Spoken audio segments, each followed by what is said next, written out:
Hello students, welcome to अपना tutor channel. तो आज हम स्टार्ट कर रहे हैं with the next topic, that is equipotential surfaces and electrostatic potential energy. Right. तो जैसे कि नाम से ही हमें समझ आ रहा है व्हाट आर इक्विपोटेंशियल सरफेसेस। तो आई वुड सजेस्ट आप इस टॉपिक को छोड़ना मत, क्योंकि ये काफ़ी इजी टॉपिक है, काफ़ी इजीली समझ आ जाता है एंड इसके क्वेश्चंस भी काफ़ी इजी रहते हैं एग्जाम में। राइट। तो जैसे कि हम किसी भी टॉपिक को स्टार्ट करने से पहले एक एग्जाम्पल लेते हैं, तो सिमिलरली इस टॉपिक के लिए भी हम ले रहे हैं एग्जाम्पल। सपोज करो अपने ज्योग्राफी में ये टोपोग्राफिकल मैप्स काफ़ी देखे होंगे। राइट। यहाँ पे जैसे कोई हिल बना रहता है और उसके आसपास काफ़ी कंटूर्स बने रहते हैं, है ना। तो सिमिलरली हम इसकी एग्जाम्पल यहाँ पे डिस्कस करते हैं। तो इसको हम इधर विजुअलाइज करेंगे तो हम देखेंगे कि यहाँ पे भी ऐसे कंटूर्स बन जाते हैं। ठीक है। तो हम किसी लेवल सरफेस से उसकी हाइट मेजर करने के लिए ऐसे कंटूर्स बना देते हैं। These are the imaginary lines. Okay. तो अब आप सपोज करो कि आप इस कंटूर के इस पॉइंट पे हो। ठीक है। एंड आपका एक फ्रेंड इधर है and one of your friend is eight here. Okay. तो अभी ये जो आपके फ्रेंड के साथ कुछ डिस्टेंस तो है बट कुछ हाइट डिफरेंस नहीं है ना। You both are at same height, that is 500 metre. तो अब अगर कुछ हाइट डिफरेंस ही नहीं होगा तो पोटेंशियल एनर्जी भी नहीं आएगी, तो पोटेंशियल डिफरेंस भी नहीं होगा। But one of your friend is at here. Okay. तो अब इन दोनों में कुछ हाइट डिफरेंस होगा क्योंकि ही इज एट 300 मीटर्स, है ना। तो अभी इन दोनों में हाइट डिफरेंस होगा, है ना। तो जिसकी वजह से कुछ पोटेंशियल डिफरेंस होगा and these will not be called equipotential surfaces. Okay. आपका ये जो फ्रेंड है और आप, इन दोनों के बीच में कुछ डिस्टेंस तो है but both are at standing at the equipotential surfaces. अब इसका मतलब क्या हुआ कि both are at same potential, that is उन दोनों में अगर ग्रेविटेशनल पोटेंशियल के एनालॉगस हम समझे कि उन दोनों में कुछ भी पोटेंशियल डिफरेंस नहीं है। ठीक है। Both are at same potential, that equipotential, यही मतलब हुआ, है ना। तो अभी इसको एक और एग्जांपल से समझ सकते हैं। सपोज करो ये एग्जांपल। तो अभी आप सोच रहे होंगे मैम ये कौन सी एग्जांपल हुई, ये तो नॉर्मल नोटबुक का एक पेज लग रहा है, तो ये कैसे इक्विपोटेंशियल सर। तो लेट्स इमेजिन, सपोज करो आपकी ये लाइन जो है 10 वोल्ट पे है। Okay. And let it be at 20 volt and let it be at 30 volt and so on. ठीक है। तो अभी क्या है कि अगर आप मूव करोगे, आपका हैंड अगर मूव करोगे या फिंगर या फिर यहाँ से कुछ ड्रॉ करोगे इसको हॉरिजॉन्टली। ओके। तो यहाँ पे कुछ पोटेंशियल चेंज नहीं हो रहा, जो भी है 10 वोल्ट पे ही हो रहा है ना। बट अगर आप यहाँ से यहाँ तक मूवमेंट करोगे, मीन्स वर्टिकली मूव करोगे, तो यहाँ तक आपका कुछ पोटेंशियल चेंज होगा। राइट। सो यहाँ पे पोटेंशियल चेंज हो रहा है, मतलब ये जो होगा ये आपका इक्वी पोटेंशियल सरफेस नहीं होगा। आपकी ये जो लाइंस है यहाँ पे, these lines are equipotential surfaces, ये एक्ट कर रही हैं इक्वी पोटेंशियल सरफेस की तरह। राइट। तो this was a very basic example from day to day life. तो आपको भी ऐसे एग्जाम्पल्स को एक्सप्लोर करना चाहिए। इससे क्या होगा कि आपका फिजिक्स के साथ एक तो इंटरेस्ट बनेगा और आप नेचर को भी रिलेट कर सकोगे, नेचर को अंडरस्टैंड कर सकोगे फिजिक्स के थ्रू। राइट। तो इससे काफी कंसेप्ट्स आपके क्लियर होंगे। आप ट्राई करना and let me know in the comment section. ठीक है। तो आगे चलते हैं। अब हमने इक्विपोटेंशियल सरफेस देख लिया क्या होता है, इसकी डेफिनेशन लिख लेते हैं। So any surface which has same potential everywhere over the region is known as equipotential surface. ठीक है। जैसे हमने यहाँ पे देखा था, यहाँ पे हर जगह 30 वोल्ट था, है ना। तो वही ये बोल रहे हैं। अब हम इसकी कुछ प्रॉपर्टीज भी देख लेते हैं। So the first property is no work is done in moving a test charge from A to B over the equipotential surface. तो this is one of the very very very important property, इसको भूलना नहीं, ठीक है। तो इसका मतलब क्या है, सपोज करो आप इस सरफेस पे हो and this is your equi potential surface, ठीक है। मतलब यहाँ पे कुछ वी ए पॉइंट है एंड यहाँ पे कुछ वी बी पॉइंट है। अब वी ए जो है वो भी वी है, वी बी जो है वो भी वी है। Why? Because potential is same everywhere, है ना। तो अभी हम देखेंगे वर्क डन का फॉर्मूला क्या होता है। तो आप रिकॉल करो, आपने लास्ट लेक्चर में क्या देख, पोटेंशियल डिफरेंस का कंसेप्ट वो क्या था, final potential minus initial potential is equal to work done in bringing the test charge from A to B. Okay, so ये आपका डेफिनेशन था। अब क्या है, अब वी ए और वी बी दोनों इक्वल हैं तो पोटेंशियल डिफरेंस तो ज़ीरो हो गया। तो अगर ये ज़ीरो है तो ऑफ कोर्स ये वर्क डन भी ज़ीरो हो जाएगा।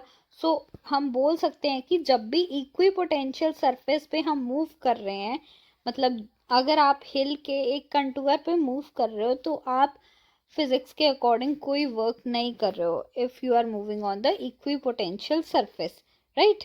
सो ये बहुत बहुत इम्पॉर्टेंट एग्जाम्पल और प्रॉपर्टी है, ठीक है। सो अब चलते हैं हमारी नेक्स्ट प्रॉपर्टी की तरफ and that is electric field is always at the right angles to the equipotential surface. अब ये कैसे होगा मैम कि electric field is always at right angles? अगर कोई मैं इक्विपोटेंशियल सरफेस बना रही हूँ, जैसे सपोज क्यू चार्ज के लिए ऐसे कंटूर्स बनेंगे and these are only are equipotential surface, तो अब कैसे पता चलेगा मैम कि ये राइट एंगल्स पे ही होंगी and why it is it so? तो ये हमें हमारी पिछली प्रॉपर्टी बता रही है। तो पिछली प्रॉपर्टी ने बताया था that is work done is zero, okay. तो अब कोई वर्क ही नहीं हो रहा है, अब वर्क क्यों नहीं हो रहा है या वर्क क्यों होता है ये कैसे पता चलता है?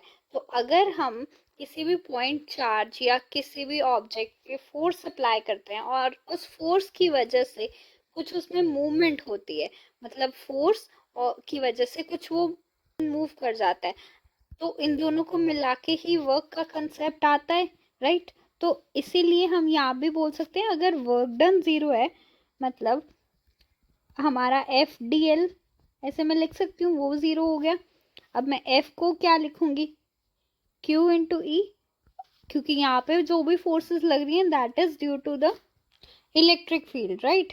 तो इसको हमने ऐसे लिख दिया। अब ये हम यहाँ से कंक्लूड कर सकते हैं that E dot D L is zero, means E D L cos theta is 0, okay, means cos theta is 0, that is theta is equal to 90 degree, right। तो हमें यहाँ से पता चल रहा है that electric field is always and always at right angles। तो let's move to the next property that is no two equipotential surfaces intersect each other। अब ये कैसे मैम? इसके लिए भी हम एनालॉजी लेंगे क्योंकि हमें तो प्रॉपर कंसेप्ट क्लैरिटी चाहिए मैम। तो इसीलिए हम यहाँ पे देखते हैं कि ये एक रियल लाइफ एग्जांपल देख लो। यहाँ से ये जो रिवर से वाटर फ्लो हो रहा है, अब ये वाटर ऐसे फ्लो हो रहा है, ये लाइंस कभी भी आपस में नहीं मिलेंगी and this is a very good example that to understand this property, ठीक है। तो आप ये भी इमेजिन कर सकते हो या समझ सकते हो ऐसे, सपोज कि जैसे आपका एक चार्ज है, ठीक है, इस चार्ज की वजह से सपोज करो कुछ इक्वी पोटेंशियल सर्फेसेस मैं ऐसे बना देती हूँ, तो लेट इट बी 10 वोल्ट, ठीक है। अब and let it be at 20 volt, ठीक है। अब सपोज करो कि बाय एनी मीन्स ये वाला जो पोटेंशियल सरफेस है, ये वाला ये इससे इंटरसेक्ट हो जाता है, ठीक है। तो जब ये इधर इंटरसेक्ट हो जाएगा 20 के साथ, तो आप इस पॉइंट पे क्या बोलोगे कि इसका पोटेंशियल क्या है, इट इज 10 और 20, सो वी कांट टेल, है ना। सिमिलरली हम यहाँ पे भी ऐसे शो नहीं कर पाएंगे। तो इससे हमें ये कंक्लूड होता है कि no two equipotential surface can ever exist or intersect together. No two equipotential surface intersect each. तो हमारी नेक्स्ट प्रॉपर्टी है that is equipotential surfaces distinguish between strong and weak electric. मतलब ये प्रॉपर्टी हमें बताना चाह रही है कि हमारे ये जो इक्विपोटेंशियल सरफेस मतलब कुछ V और E में कुछ तो रिलेशन है। E is the electric field here, तो अगर कुछ रिलेशन होगा तभी हम डिस्टिंग्विश कर पाएंगे इन दोनों में, है ना। तो relation between electric field and potential difference, right.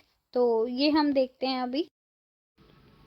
So let suppose हमारे पास ये सरफेस है और यहाँ पे P पॉइंट पे एक चार्ज Q प्लेस कर दिया गया है and due to the electric field present over here ये चार्ज कुछ डिस्प्लेस हो जाता है, let it be dr vector. Okay, so अभी हम देखेंगे force on this charge. Force on Q is equal to F vector equals to QE।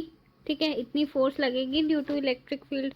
अभी इस फोर्स की वजह से कुछ डिस्प्लेसमेंट होगी एंड उसकी वजह से वर्क डन होगा। So we can write work done by electrostatic force लगेगी, तो work done by electrostatic force या फिर इसको कंजर्वेटिव फोर्स भी बोल सकते हैं, is equal to, so this dw is equal to F dot dr, right. तो अभी इस फोर्स की वैल्यू यहाँ पे सब्स्टिट्यूट करते हैं, that will be QE vector dot dr vector, right. तो हमने लास्ट लेक्चर में ये कंसेप्ट देखा था कि work done by the external forces. जब भी किसी पॉइंट चार्ज को A पॉइंट से या फिर इन्फिनिटी से कहीं पर लेकर आना होता है, so the work done in bringing the charge और work done by the external forces जो होती हैं that is equal to negative of work done by the conservative forces. यहाँ पे जो वर्क है conservative force that is electrostatic force. Okay, तो जो वर्क डन इलेक्ट्रोस्टैट फोर्सेस कर रही हैं वही होगा एक्सटर्नल फोर्सेस का, but in the opposite direction, right. तो ये कंसेप्ट देखा था and the second concept was कि ये जो वर्क डन होता है that is stored in the form of potential energy, right. तो इससे रिलेट करके हम बोल सकते हैं कि the potential energy dw du potential energy du is equal to minus of work done by the conservative forces, right. तो यहाँ पे हम इसकी वैल्यू सब्स्टिट्यूट कर देंगे, that is QE dot dr, fine. Last lecture में हमने देखा था dv was equal to dw per unit test charge, है ना। यही डेफिनेशन थी पोटेंशियल की। तो अब हम वर्क डन को सब्स्टिट्यूट कर देते हैं माइनस du बाई q और this is equal to minus QE dot dr upon q। सो ये कैंसिल हो गया and we are left with dv is equal to E dot dr, right. तो यहाँ से minus E dot will get E is equal to minus dv by dr and this is very very important expression। ये ही है हमारा जो relation है between E and V, ठीक है। अब ये मैथमेटिकली आ तो गया, इसका फिजिकल सिग्निफिकेंस क्या। तो इधर जो नेगेटिव साइन है ये डिपिक्ट कर रहा है कि V या फिर potential always decreases in the direction of electric field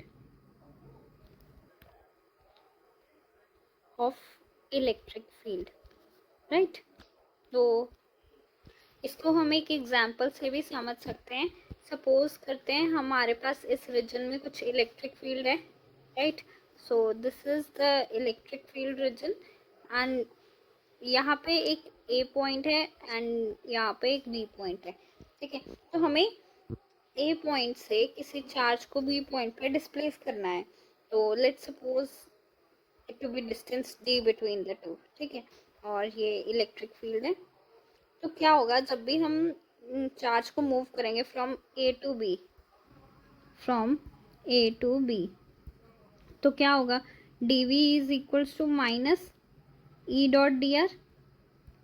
ये निकाला था एक्सप्रेशन हमने अभी, ठीक है।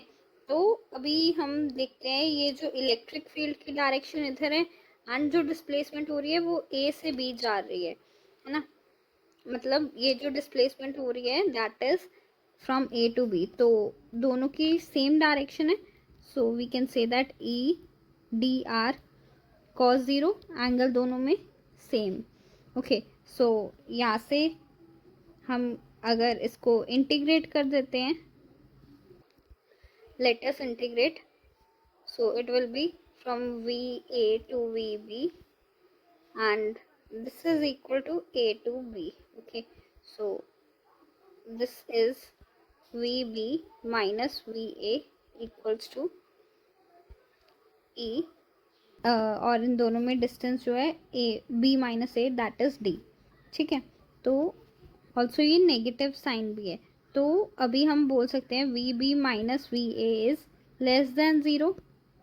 ठीक है, that is V B is less than V A. तो अभी हमें यहाँ से क्लियर हो गया कि potential is decreasing in the direction of electric field. तो अभी हम नेक्स्ट टॉपिक पे चलते हैं that is equipotential surfaces for the various system. तो सबसे पहले हम डिस्कस कर लेते हैं पॉइंट चार्ज के लिए। अब पॉइंट चार्ज के लिए हमने देखा है कि इस चार्ज के लिए equipotential surface will be this. Okay, जैसे ऊपर डिस्कस किया था एग्जाम्पल कंटूर लाइंस का, है ना, तो इसको थोड़ा क्लियर, सो ऐसा कुछ करके इक्विपोटेंशियल बनेगा फॉर द पॉजिटिव चार्ज। ठीक है, इसकी इलेक्ट्रिक फील्ड लाइंस सरफेस के परपेंडिकुलर होंगी, this was one of the property we have discussed, right. So ऐसा कुछ इक्विपोटेंशियल सरफेस बनेगा for the point charge. Okay, अब हमारा नेक्स्ट सिस्टम है for uniform field lines, for uniform field lines. तो इसके लिए कैसा इक्विपोटेंशियल सरफेस बनेगा, ऐसी कुछ इलेक्ट्रिक फील्ड लाइंस हैं, तो इसके परपेंडिकुलर होना चाहिए, तो इसके परपेंडिकुलर तो हमारा ऐसा बनेगा,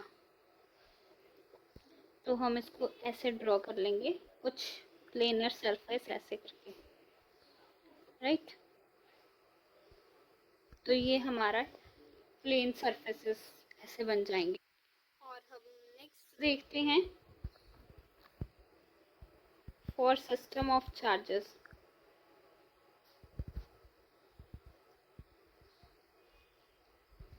और सिस्टम ऑफ चार्जेस के लिए सपोज कर लेते हैं वी आर अ डाइपोल, तो डाइपोल के लिए ये हमारा पॉजिटिव चार्ज है एंड ये हमारा नेगेटिव चार्ज है, राइट।